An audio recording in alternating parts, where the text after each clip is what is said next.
그리스도의 십자가 은혜를 믿음으로 구원을 얻습니다. 자, 아시죠? 네, 모르세요? 뭘로 구원을 얻는다고요? 믿음으로 구원을 얻습니다. 예수 그리스도의 십자가 은혜를 믿음으로 구원을 얻는 것입니다. 요한복음 3장 16절에 하나님이 세상을 이처럼 사랑하사 독생자를 주셨으니 이는 그를 믿는 자마다 멸망하지 않고 영생을 얻게 하려 하심이라, 이렇게 말씀하십니다.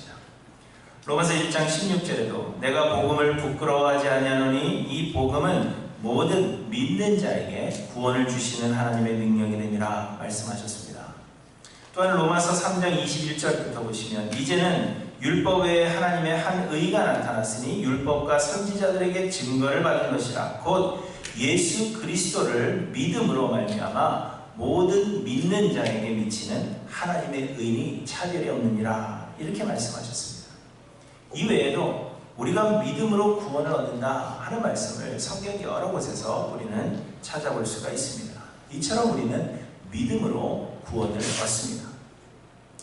믿음으로 구원을 얻는다 하는 것은 우리의 행위가 구원의 공로가 되지 못한다는 말씀입니다. 곧 우리가 선한 일을 많이 하고 또 주를 위하여 봉사를 많이 했다고 해도 그것 때문에 구원을 얻을 수 있는 것은 아니라 하는 말씀입니다. 그러나 여러분, 우리가 오해가 없어야 하는 것은 그렇다고 믿음이 우리의 공로가 된다는 말도 아닙니다. 곧 우리가 믿으면 구원을 얻고 믿지 않으면 구원을 얻지 못하기 때문에 우리가 믿기로 선택해야 한다는 말씀이 아니라는 것입니다. 곧 우리가 믿는 것이 아닙니다. 대신에 믿음은 하나님의 선물입니다. 하나님께서 미리 예정하여 구원하신 자들에게 믿음을 주신다는 것입니다. 구원이 먼저요, 그 다음에 믿음입니다. 우리는 다만 하나님께서 선물로 주신 이 믿음, 선물로 받은 그 믿음이 우리에게 있는가를 통하여서 우리의 구원을 확신하는 것입니다. 그래서 구원은 하나님의 은혜이며 우리는 은혜로 구원을 얻는 것입니다. 에베소서 2장 8절 말씀은 아주 유명한 말씀입니다. 너희는 그 은혜에 의하여 믿음으로 말미암아 구원을 받았으니 이것은 너희에게서 나는 것이 아니요 하나님의 선물이라, 이렇게 말씀하십니다. 우리는 은혜로 구원을 얻었는데 하나님께서 믿음을 우리에게 영수증처럼 주신 것입니다. 우리가 은혜로 구원 얻었다는 그 사실을 확신하도록 믿음을 우리에게 주신다는 것입니다. 그러나 여러분, 어찌되었든 구원에 있어서 이 믿음이라는 것은 그래서 가장 중요한 것입니다. 우리의 행위가 구원의 공로가 될 수 없으며 하나님의 결정에 아무런 영향도 끼칠 수 없는 것입니다. 그러므로 우리는 그저 예수 그리스도에 대한 그 믿음이 우리에게 있는가, 예수님만이 나의 유일한 구원주가 되신다는 그 믿음이 나에게 있는가, 우리는 그것을 확신하고 하나님 앞에 그 믿음을 간구해야 한다는 것입니다. 그런데 여러분, 하나님께서 이 믿음을 언제 우리에게 주시느냐 하면 우리가 하나님의 말씀을 듣고 묵상하며 공부할 때 우리에게 주신다는 것입니다. 로마서 10장 17절에 보시면 믿음은 들음에서 나며 들음은 그리스도의 말씀으로 말미암았느니라, 이렇게 말씀하십니다. 그리스도의 말씀을 들을 때 우리에게 믿음을 주시는 것입니다. 갈라디아서 3장에서도 보시면 내가 너희에게서 다만 이것을 알려 하노니 너희가 성령을 받은 것이 율법의 행위로냐 혹은 듣고 믿음으로냐, 이렇게 말씀하시면서 우리가 구원을 받은 것은 우리의 행위로가 아니라 듣고 믿었기 때문이라, 그렇게 우리에게 말씀하십니다. 이처럼 믿음은 열심히 봉사한다고 해서 생기는 것도 아니고 여러분이 열심히 찬양하고 기도한다고 해서 무조건 우리에게 생기는 것이 아니라 우리가 하나님의 말씀을 듣고 묵상하고 공부해 나갈 때 하나님의 말씀을 통해서 우리에게 주신다는 것입니다. 그래서 우리의 신앙생활 가운데 우리가 가장 중요하게 생각해야 하는 것은 우리가 믿는 바가 무엇이냐 하는 것입니다. 우리가 도대체 무엇을 믿고 있느냐, 그것을 여러분 가장 중요하게 생각하셔야 한다는 것입니다. 여러분 교회 나오시는 이유가 무엇입니까? 오늘 무엇 때문에 여러분 교회 나오셨습니까? 물론 교회 나오시는 이유가 하나님을 예배하기 위해서라고 말씀하시겠지만 우리가 하나님을 제대로 예배하기 위해서는 하나님의 말씀을 듣고 배워서 바르게 믿는 믿음이 있어야 하나님께 올바른 예배를 드릴 수가 있는 것입니다. 믿음으로 구원을 얻기 때문에 우리가 무엇을 믿느냐 하는 것이 가장 중요하고, 그래서 우리는 무엇을 믿는가, 무엇을 믿어야 하는가 잘 생각해야 한다는 것입니다. 이 교회가 도대체 무엇을 가르치는지, 이 교회에서 우리는 진리를 들을 수 있는가 하는 것을 여러분 심각하게 생각하셔야 한다는 겁니다. 그리고 오늘 교회에 나오실 때 여러분이 주일마다 또 때로는 교회에 나오실 때마다 내가 무엇을 들을 것인가, 어떤 진리의 말씀을 들을 것인가, 그 말씀을 사모함으로 나오셔야 한다는 겁니다. 그러나 여러분 안타깝게도 대부분의 사람들이 무엇을 믿는가 하는 것에는 관심을 기울이지 않습니다. 대신에 무엇을 하는가 하는 행위에 더 많은 관심을 가집니다. 이 교회는 어떤 신학을 추구하고 무엇을 진리로 믿는가, 내가 교회에 나가게 되면 어떠한 말씀을 듣게 될 것인가, 거기에 관심이 있는 게 아니라 이 교회는 어떤 프로그램이 있는가, 이러한 것들에만 더 많은 관심을 가진다는 것입니다. 아이들이 많은 친구를 사귈 수 있고 아이들이 즐거운 시간을 보낼 수 있는지, 각종 프로그램이나 여러가지 봉사활동을 통해서 내가 하나님을 위해서 뭔가를 하고 있다는 그 자부심을 심어줄 수 있는 교회인가, 이러한 것들을 먼저 생각한다는 것입니다. 여러분 요즘 사람들에게 교리라는 것은 그저 여러가지 다양한 의견에 불과하고요, 교단의 고리타분한 전통에 불과합니다. 교리를 강조하면 편협하고 배타적인 그러한 사람으로 치부해버립니다. 그냥 교회 잘 다니고 봉사 좀 하고 그리고 착하게 살면 되지, 진리를 추구하는 것, 무엇을 믿느냐, 그것이 뭐가 그렇게 중요한가, 이는 시대에 뒤떨어지는 일이라 그렇게 생각해버리는 것입니다. 그러나 여러분, 제가 여러 번 강조한 대로 출발선에 서 있을 때 미묘한 차이는 별것 아닌 것 같지만 마지막 목적지에 다다랐을 때 우리는 완전 다른 목적지에 서 있게 된다는 것을 여러분 기억하셔야 합니다. 갈라디아서 1장에 보시면 바울 사도가 아주 강하게 갈라디아의 성도들을 질책하며 말씀하십니다. 그리스도의 은혜로 너희를 부르신 이를 이같이 속히 떠라. 다른 복음을 따르는 것을 내가 이상하게 여기노라. 다른 복음은 없나니 다만 어떤 사람들이 너희를 교란하여 그리스도의 복음을 변하게 하려 함이라. 그러나 우리나 혹은 하늘로부터 온 천사라도 우리가 너희에게 전한 복음 외에 다른 복음을 전하면 저주를 받을지어다, 이렇게 말씀하십니다. 바울이 갈라디아의 성도들을 질책하고 있는 것은 그들의 행위가 비기독교인다웠기 때문이 결코 아닙니다. 혹은 이들이 교회 봉사에 적극적이지 않았고 이들이 사람들을 섬기는 데에 열심을 내지 않았기 때문이 아니라는 것입니다. 바울이 갈라디아의 성도들을 질책하고 있는 것은 그들이 바울이 전하여 준 그 복음을 버리고 잘못된 교리를 믿었기 때문입니다. 그래서 질책하고 있는 것입니다. 그리고 바울이 다른 복음이라고 말하고 있는 교리는 아주 판이하게 다른 것을 말하고 있는 것이 아니라 우리가 자세하게 생각해 보지 않으면 그 차이를 알 수 없는 교리라는 것을 여러분 기억하셔야 합니다. 그만큼 우리가 믿는 바가 무엇인지를 생각하고 우리가 바른 교훈에 서 있기를 소망하고 노력하는 것이 우리의 신앙생활이라 하는 것을 말씀해 주십니다. 여러분 무엇을 하느냐, 그게 중요하지 않습니다. 우리가 무엇을 믿느냐 하는 것이 중요한 것이고, 우리가 바른 믿음에 서 있을 때 그때 바른 행위가 나타나게 되는 것입니다. 오늘 본문에서도 보시면 9절에 여러 가지 다른 교훈에 끌리지 말라, 이렇게 말씀하십니다. 우리는 믿음으로 구원을 얻기 때문에 사탄은 다른 복음, 곧 복음이 아니지만 복음처럼 보이도록 하는 것을 따르도록 우리를 교란시킨다는 것입니다. 그래서 우리는 혹 다른 교훈에 우리가 끌리고 있는 것은 아닌지 우리의 믿는 바를 항상 점검해 보아야 하는 것입니다. 그런데 여러분, 우리를 혼란에 빠뜨리는 다른 교훈이란 어떤 다른 신을 섬기는 것이 아니라 다름 아닌 율법주의를 가리키고 있는 것입니다. 바울이 갈라디아의 성도들을 질책했던 이유도 갈라디아의 성도들이 율법주의에 빠져 있었기 때문입니다. 그래서 바울이 말하는 다른 복음이라 하는 것은 곧 율법주의를 가리키는 것입니다. 율법주의는 구원을 얻으려면 율법을 지켜야 한다, 그렇게 생각하는 것입니다.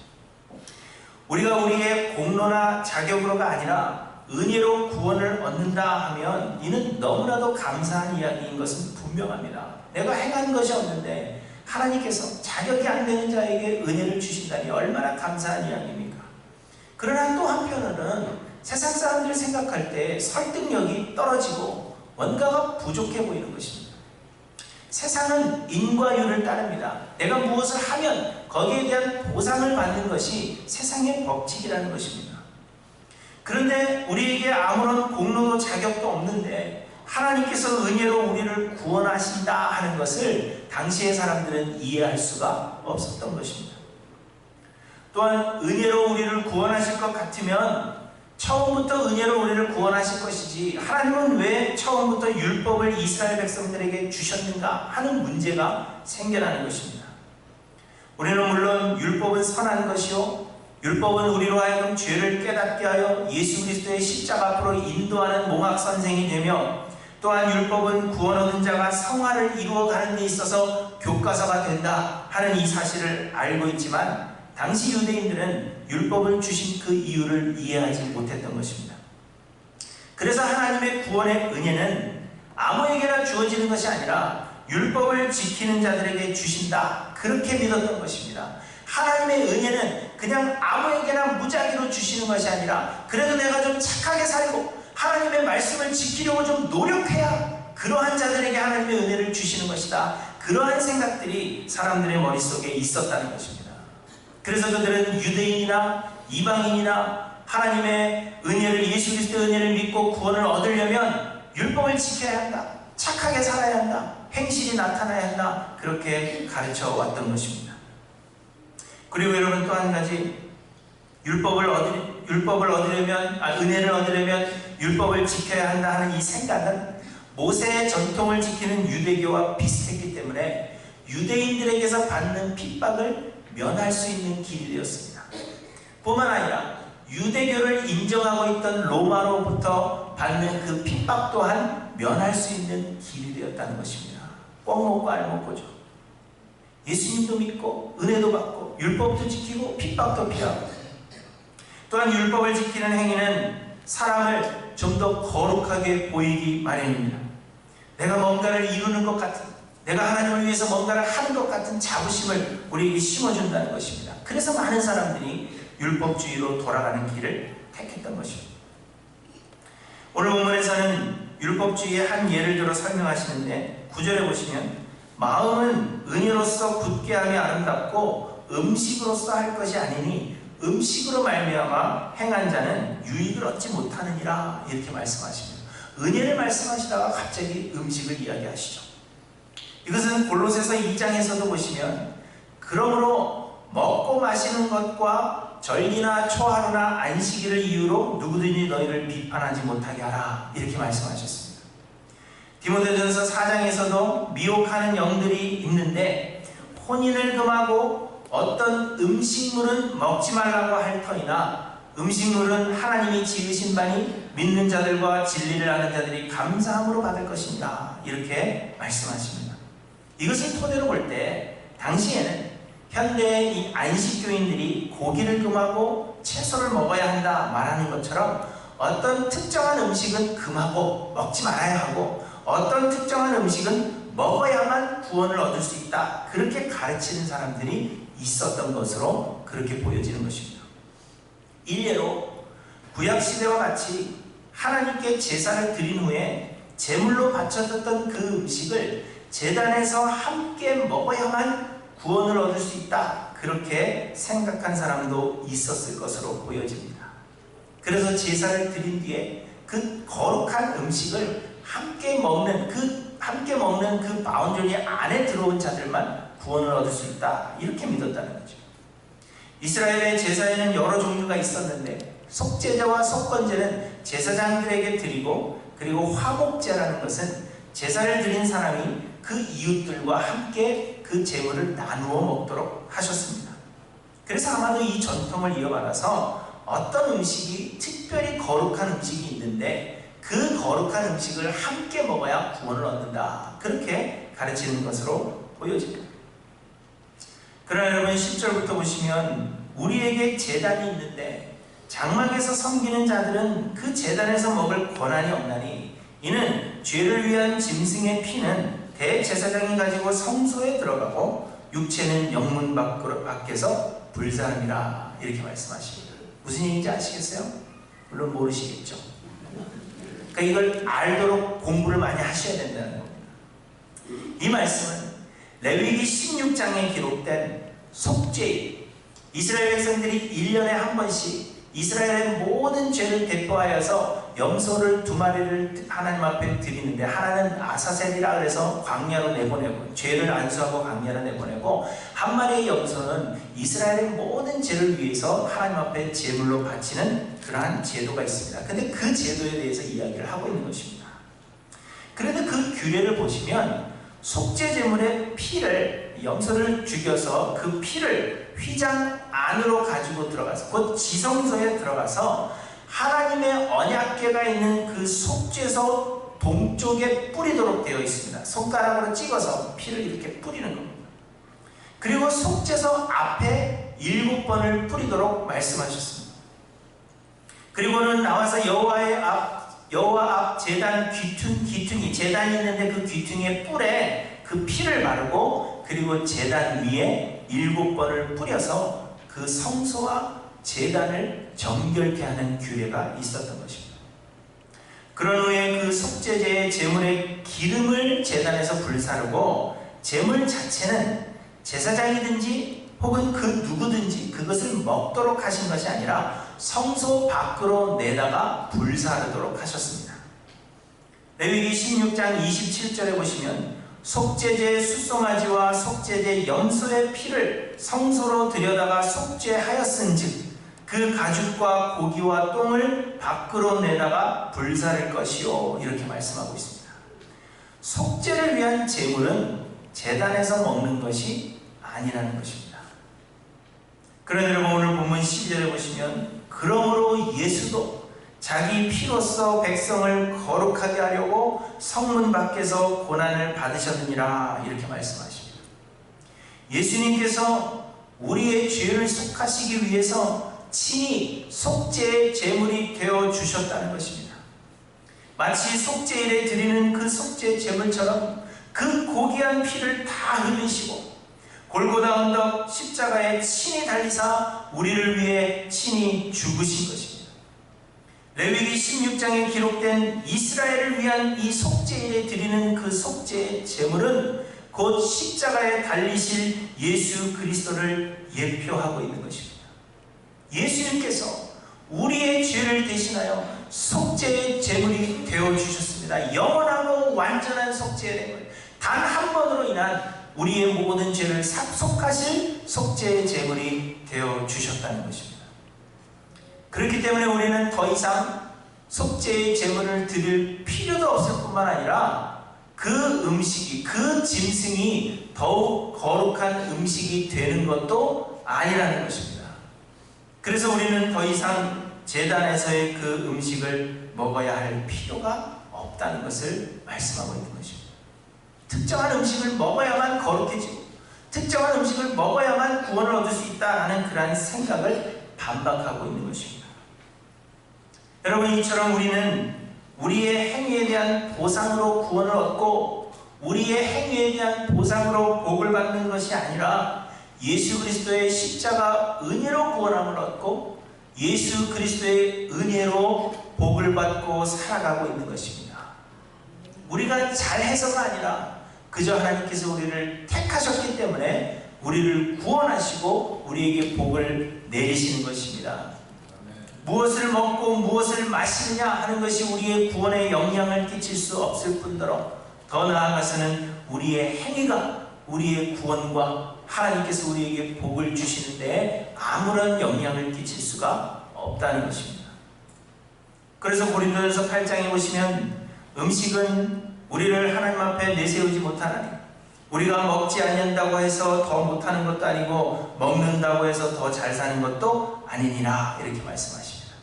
로마서 14장에서도 하나님의 나라는 먹는 것과 마시는 것이 아니요 오직 성령 안에 있는 의와 평강과 희락이라 이렇게 말씀하십니다. 사람들은 신앙생활을 우리가 하나님을 위해서 일하고 하나님께서 그 열매를 받으시고 하나님이 기뻐하심으로 우리에게 복 주시는 것으로 그렇게 생각하지만 이는 잘못된 생각이라는 것입니다.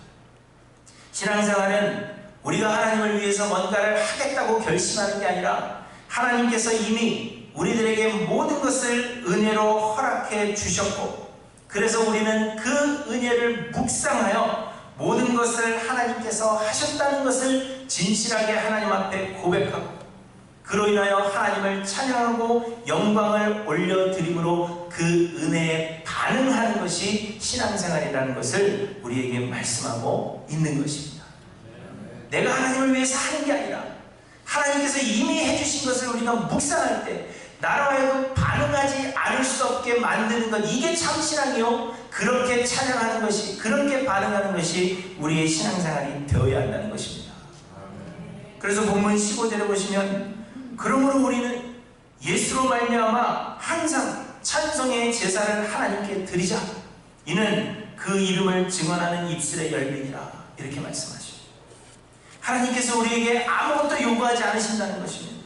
대신에 하나님께서 우리에게 원하시는 것은 하나님께서 우리에게 베푸신 그 은혜들을 우리가 깨닫고 하나님을 진심으로 예배하는 찬송의 제사를 우리의 삶을 통해서 원하신다는 것입니다. 그리고 찬송의 제사를 하나님께 드리자 그렇게 말하는 히브리서 저자는 이는 그 이름을 증언하는 입술의 열매니라 이렇게 말씀하십니다. 우리의 찬양의 제사가 예수 그리스도의 이름을 증언한다. 곧 예수께서 행하신 그 은혜를 증거하는 것이 된다는 것입니다. 이처럼 하나님은 우리가 모든 것이 하나님의 은혜입니다. 예수 그리스도를 통하여 하나님께서 모든 것을 행하셨습니다. 내가 가진 것, 내가 얻은 것, 이 모든 게 하나님의 은혜입니다. 그렇게 증언하기를 원하시는 것이지 결코 우리가 뭔가를 행해서 하나님께 열매를 드리는 것이 아니라는 것을 말씀해 주십니다. 그래서 여러분, 하나님은 모든 것을 우리에게 은혜로 거저 주십니다. 결코 우리의 행위에 대한 보상을 하지 않으신다는 것입니다. 그리고 이렇게 우리가 찬송의 제사를 통하여 예수 그리스도의 이름을 증언하게 되는 삶이, 모든 것이 하나님이 주신 은혜입니다라는 것을 증언하는 삶이 다른 교훈에 끌리지 않고 바른 교훈 위에 서 있는 사람들의 삶의 열매라는 것을 말씀하십니다. 그런데 우리가 열심을 다해 하나님을 섬겨서 그에 따른 보상으로 하나님께 복을 받는 것처럼 그렇게 생각한다면 이것이 다른 복음이라 하는 것입니다. 여러분, 하나님 잘 섬기십시오. 그래서 하나님께 복을 받아야 됩니다. 여러분이 섬긴 것이 하나님이 기뻐하셔서 하나님이 복 주십니다. 이렇게 말한다면 그것이 다른 복음입니다. 이처럼 우리가 주의해야 할 다른 복음이라는 것은 우상을 섬기는 완전히 다른 종교가 아니라 하나님을 위해 일하라고 말하는 우리의 생각으로는 지극히 정상적인 것으로 보이는 것이 다른 복음입니다. 그렇기 때문에 우리가 더욱 주의하여 우리가 믿는 바가 무엇이며 우리가 혹 다른 교훈에 끌리는 것은 아닌가 우리를 돌아봐야 한다는 것입니다. 그렇다면 여러분, 우리가 다른 교훈에 끌리지 않으려면 어찌해야 하는가? 우리가 몇 가지로 짧게 생각해 보겠는데요. 첫째로는 부지런히 공부하셔야 된다는 겁니다. 7절에 보시면 하나님의 말씀을 너희에게 일러주고 너희를 인도하던 자들을 생각하며 그들의 행실의 결말을 주의하여 보고 그들의 믿음을 본받으라 이렇게 말씀하십니다. 당시에는 바울과 같이 여러 지역을 순회하며 복음을 전하는 사도들이 있었는데 그 사도들이 전하여준 복음의 말씀을 생각하고 또한 그들이 어떻게 살았는가, 그들의 믿음으로 말미암는 그들의 삶을 주목하여 보라, 그걸 말씀하고 있는 것입니다. 8절에는 예수 그리스도는 어제나 오늘이라 영원토록 동일하시니라 이렇게 말씀하시는데요. 복음을 전하여준 사도들 중에서는 심해지는 핍박으로 인해서 이미 순교한 자들이 많았던 것으로 보여집니다. 그런데 그들이 순교했다고 해서 그들이 전하여준 복음이 폐하여지는 것이 아니라는 것입니다. 그들은 순교했지만 그들이 전하여준 복음인 예수 그리스도는 영원토록 변함이 없으시다는 것을 말씀하고 있는 것입니다. 그래서 예수 그리스도의 그 말씀을 우리가 끝까지 그들의 그 사람뿐만이 아니라 그들이 전하여준 그 복음을 우리가 끝까지 공부해야 한다는 것을 말씀하고 있는 겁니다. 우리에게는 그 사도들이 전하여준 말씀 곧 성경이 있습니다. 성경 안에는 예수 그리스도의 은혜의 복음이 변하지 않습니다. 우리가 다른 교훈에 끌리지 않으려면 이 하나님의 말씀, 이 성경을 부지런히 공부하여 하나님의 은혜가 어떠한 것인가 하는 것을 묵상해야 한다는 것입니다. 그러므로 사랑하는 성도 여러분, 말씀을 공부하는 일에 열심을 내시고 어떠한 말씀이 전해지는가 하는 것에 여러분 주목하시길 바랍니다. 그저 교회에 오셔서 1시간 앉아있다 가는 것으로는 되지 않아요. 교회 봉사하는 건 다 좋지만, 물론 봉사해야 되지만 그 봉사가 하나님의 은혜로 인한 자연스러운 반응이 되셔야 합니다. 그러므로 하나님의 말씀을 묵상하셔야 합니다. 하나님의 말씀을 공부하셔야 합니다. 무엇이 전하여지는가, 어떤 말씀이 전하여지는가에 여러분 집중하시기 바랍니다. 둘째로는 고난받는 길을 택해야 합니다. 말씀드린 대로 율법주의를 따르면 핍박을 면할 수가 있었습니다.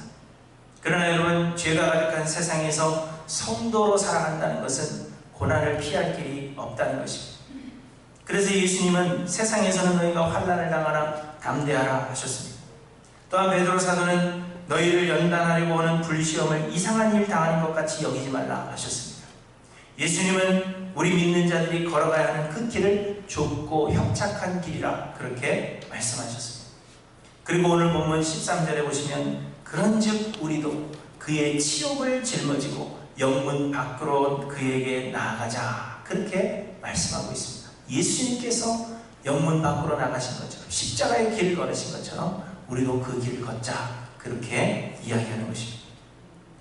현대에도 선한 행위를 강조하는 삶은 그에 따른 보상이 있어 보입니다. 다른 사람들이 보기에도 좋아 보이고 그래서 칭찬을 받습니다. 자기 자신이 드러나게 됩니다. 그래서 많은 사람들이 행위를 강조하는 것입니다. 그러나 여러분, 우리 예수님은 자기를 부인하고 자기 십자가를 지고 예수님을 따르라 그렇게 말씀하셨던 것을 기억하시길 바랍니다. 내가 나타나고 내가 높임을 받으며 사람들에게 좋아 보이는 그러한 길을 택하기보다 그리스도를 위하여 고난을 받더라도 진리의 길을 기쁨으로 걸어가시는 저와 여러분들이 되시기를 바랍니다. 그리고 셋째로는 성도로서의 일상을 살아가는 것입니다. 16절에 보시면 오직 선을 행함과 서로 나누어 주기를 잊지 말라. 하나님은 이 같은 제사를 기뻐하시느니라 이렇게 말씀하시고, 이는 지난주에 생각해본 말씀과 동일한 말씀입니다. 하나님을 위해서 뭔가 큰 일을 하겠다 그렇게 생각하지 말라는 것입니다.